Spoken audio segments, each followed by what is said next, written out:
वजह को तशखीस करें। मैं अदब से मैं वक्फे पे जाऊंगा, लेकिन बड़ी ईमानदारी से बात कह रहा हूँ कि मैंने वो वक्त देखा है मस्जिद के अंदर जब ये मिंबर पे बैठ के ऐलान होता था कि आज वो खुश नसीब हैं 8 लोग हमारे नमाज के बाद आप जाइएगा नहीं, जो अपने घरों से टेलीविज़न लेकर आए और वो तोड़ेंगे, और वो फिर गलियों में टूटते थे। हकीकत है ये। हमने अपनी सारी एनर्जीज जो हैं वो उस तरफ लगा दी, टेलीविजन तोड़े, जहाँ पे प्रिंटिंग प्रेस पर हम लोग प्रिंटिंग प्रेस पे हमने पाबंदियां लगा दी। 100 साल पाबंदी लगेगी। जहाँ पे आप अपने इंटेलेक्ट को, यानी कि काबिलियत को, फहम को, अदराक को एक यू टर्न नहीं देंगे, आप जितने मर्जी कलमे छुरी पे पढ़ लें या बकरे पे पढ़ लें, मसाइल यहीं तक रहेंगे। इससे आगे कैसे बढ़ना है, पाकिस्तान में ख़ास तौर पर वापस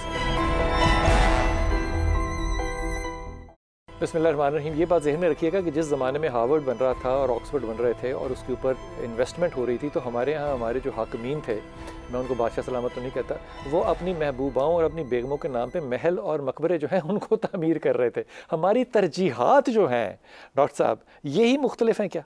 बुनियादी तौर पे आप देखें ना, हमारे लिए तो सारा खैर जो है उसकी हिदायत और रहनुमाई का मंबा और मरकज़ रिसालत में आप सल्लल्लाहु अलैहि वसल्लम की ज़ात और आपका ज़माना है। हम ये देखते हैं कि रसूलुल्लाह सल्लल्लाहु अलैहि वसल्लम जब मदीना तशरीफ़ लाते हैं और एक मुआशरे की तश्कील होना शुरू होती है जो रहती दुनिया के सारे इंसानों के लिए एक हिदायत और मिसालिया है।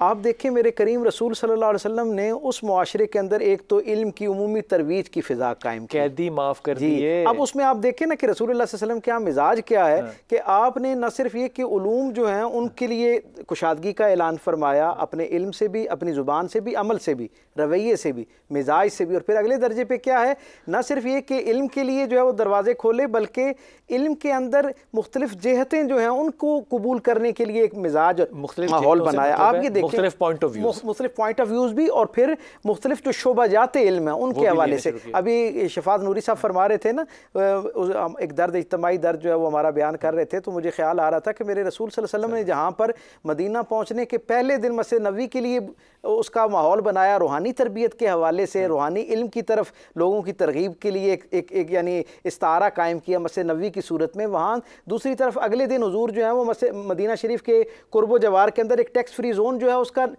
क़याम जो है वो कर रहे हैं, उसका आगाज़ हो रहा है इंसानी तारीख में पहली मरतबा। फिर उससे अगले दर्जे पे हम ये देखते हैं कि रसूलुल्लाह सल्लल्लाहु अलैहि वसल्लम जहाँ पर बदर के कैदियों से मैं अर्ज़ करता हूँ उसके ऊपर, मेरे रसूल सल्लल्लाहु अलैहि वसल्लम का मामूल ये है, बदर का वाक़या हम सब ने बहुत मारूफ है, सुन रखा है कि कैदियों की निजात का ज़रिया बना उनका बच्चों को सिखाना। तो एक लम्हे के लिए ज़रा पूरी उम्मत ठहर के सोचे कि वो जो कुफ़ारे मक्का आए थे रसूलुल्लाह सल्लल्लाहु अलैहि वसल्लम पर हमला करने के लिए, अहले मदीना, अहले ईमान पर हमला करने के लिए, उन्होंने हमारे बच्चों को क्या एतकादात और इबादात का इल्म अता किया होगा? क्या बात है, सोचने की बात है ना। हमारे यहाँ जिस तरह दुनियावी उलूम के हवाले से एक हौसला शिकनी पाई जाती है, एक लम्हे के लिए ठहरें कि अल्लाह के रसूल सल्लल्लाहु अलैहि वसल्लम का ज़माना है और खालिस अहले ईमान सामने मौजूद हैं, और कुफ़ारे मक्का जो दुश्मन होकर जान लेने के लिए आ रहे हैं उनके साथ एक एग्रीमेंट हो रहा है, एक मुआहिदा तय हो रहा है, और उसमें सूरत ये है कि वो हमारे बच्चों को लिखना पढ़ना सिखाएंगे। तो गोया उनके पास दीन का इल्म तो नहीं था जो मक्के से आए थे हमला करने के लिए,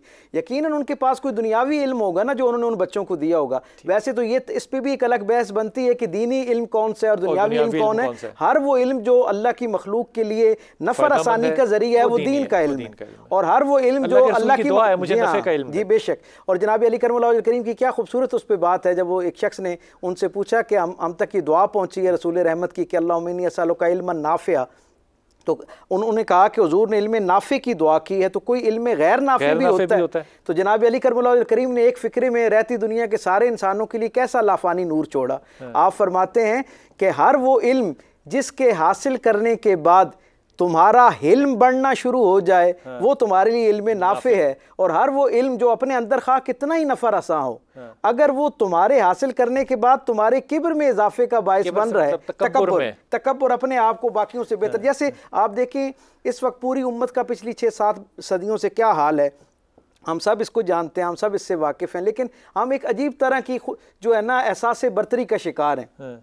न जाने क्यों हम अपने माजी पे इतना ज़्यादा फ़ख्र कर रहे होते हैं कि जैसे अब इसके बाद हमें रहती दुनिया तक कोई और काम करने की ज़रूरत नहीं है, अब हम सिर्फ अपनी माजी की किस्से अपने बच्चों को सुना के उन्हें मुतासिर करना चाहते हैं। एक बहुत बड़ा सवाल जो हमारे यहाँ अक्सर पाया जाता है कि जी हमारी नौजवान नस्ल हमारी बात तो सर आप तवज्जो से नहीं सुनती, तो भाई वो कैसे सुने? वो अपने लम्हे मौजूद में देख रही है कि पिछली कई सदियों से आप कंट्रीब्यूटर हैं ही नहीं सोसाइटी के अंदर। इस जुमले को उचक लो, हमारी नौजवान नस्ल जो है वो लम्हा मौजूद में है, हमारे उस्तादज़ा और हमारे उलमा लम्हा मौजूद में नहीं है।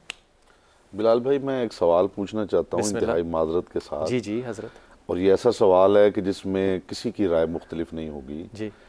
इस्लाम की जो किताब, पहली किताब है रसूल अकरम सल्लल्लाहु अलैहि वसल्लम के बाद, वो कितनी देर बाद लिखने की इजाज़त मिली है?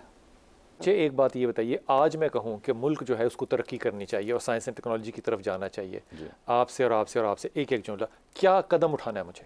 सबसे पहले तो हमें सवाल का दरवाज़ा जो है उसे खोलना है। सवाल करने का दरवाज़ा उसकी हौसला अफजाई की जानी चाहिए। अच्छा, मेरे पास जवाब नहीं होगा ना तो मैं फतवा लगाऊंगा फिर? जी हाँ, असल में होता ये है, वो अफलातून के शागिर्द से किसी ने पूछा कि जो है ना, तुम्हारा उस्ताद जो था, इतने सारे लोगों से तुमने तहसील इल्म किया, उसका मकाम और मनसब मुनफरिद क्यों है? उसने कहा इल्म तो सब के यहाँ मौजूद था, इल्म की तरबियत तो सब दिया करते थे, अपने मिजाज से हट के एहतराम इख्तलाफ की तरबियत सिर्फ अफलातून के यहाँ मौजूद थी। इसलिए उसने कहा कि मैं उसे अपना मोहसिन मानता हूँ। ये हुई कि इख्तलाफ को बर्दाश्त करना। और आप देखिए, कायनात की सबसे कामिल बात मेरे रसूल के पास है, लेकिन रसूल रहमत की मजलिस के अंदर ऐसे अशखास का अहवाल भी मिलता है जो 9-9 बरस तक रोजाना की बुनियाद पर आते रहे और वही रिवायती सवाल, रिवायती कजबैसी पर मबनी हुजूर को मुखातिब करके करते रहे। मेरे करीम रसूल ने कभी सवाल को, उस आदमी को इनफरादी तवज्जो से जिस तरह पहले दिन नवाजा, आखिरी दिन भी उसी इनफरादी तवज्जो और मुस्कुराहट के साथ, खंदा पेशानी के साथ उसको कबूल किया। की सीरत का बहुत कम जिक्र करते हैं, इसलिए कि इसको इख्तियार करना मुश्किल है, इसको इख्तियार करना मुश्किल, और हमारे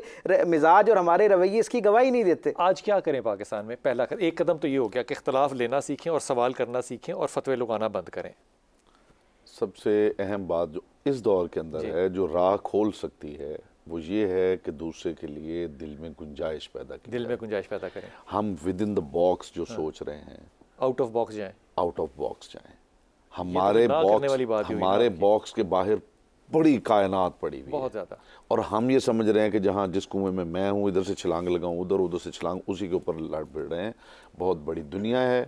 अपने इर्द गिर्द लोग जो हैं, उनके जो स्टांस है उनका, उसको समझने की कोशिश करें। जैसे जैसे आपके अंदर वो जज्बा पैदा होता चला जाएगा, आगे बढ़ेंगे, ऑटोमेटिकली आप एक जुमला शबाद भाई। जब वो ये कि वाय नाकामी मताए कारवां जाता रहा, कारवां के दिल से एहसास ज़ियां जाता रहा। 75 साल हमने ज़ाया कर दिए हैं, और हमने, हमारे यूनिवर्सिटीज़ ने, हमारे कॉलेज ने, हमारे स्कूलों ने, हमारे मदारिस ने साइंस और इल्म की अहमियत को फोकस्ड ही नहीं किया। खुदारा हमें चाहिए कि हम गुज़श्ता 400 साल इंसानी तारीख़ को पढ़ लें और कौमों के उरूज ज़वाल को देख लें, और आज इस दौर में 3-4 ताकतें आगे हैं, वो आगे क्यों आई हैं 300 ममालिक के अंदर, वो किस वजह से आगे आ गई हैं, हमें उसको देखना चाहिए और उस पर बात करनी चाहिए। अखलाकियात की बातें हो रही हैं, मज़हब की बातें हर जगह हो रही हैं, तबलीग भी हो रही है, दावत व तबलीग भी हो रही है, मजालिस और महफिल भी हो रहे हैं। खुदारा हमारी हुकूमत को, हमारे सियासतदानों को, हमारे मीडिया मालिकान को, हमारे एंकर्स को, हमारे कल लिखने वालों को, सहाफ़ियों को, उलमा को, सबको अब बिला तमहीद ये बात करनी चाहिए कि हमें रिसर्च सेंटर्स बनाने चाहिए, लेबॉर्ट्रीज़ बनानी चाहिए और साइंस और टेक्नोलॉजी की अहमियत की तरफ आना चाहिए। इंतहाई ममनून। वो कम्युनिकेशन में एक एग्जाम्पल देते हैं कुएँ की, ये मैं बिल्कुल संजीदगी से कह रहा हूँ। कुएँ के अंदर जो मेंढक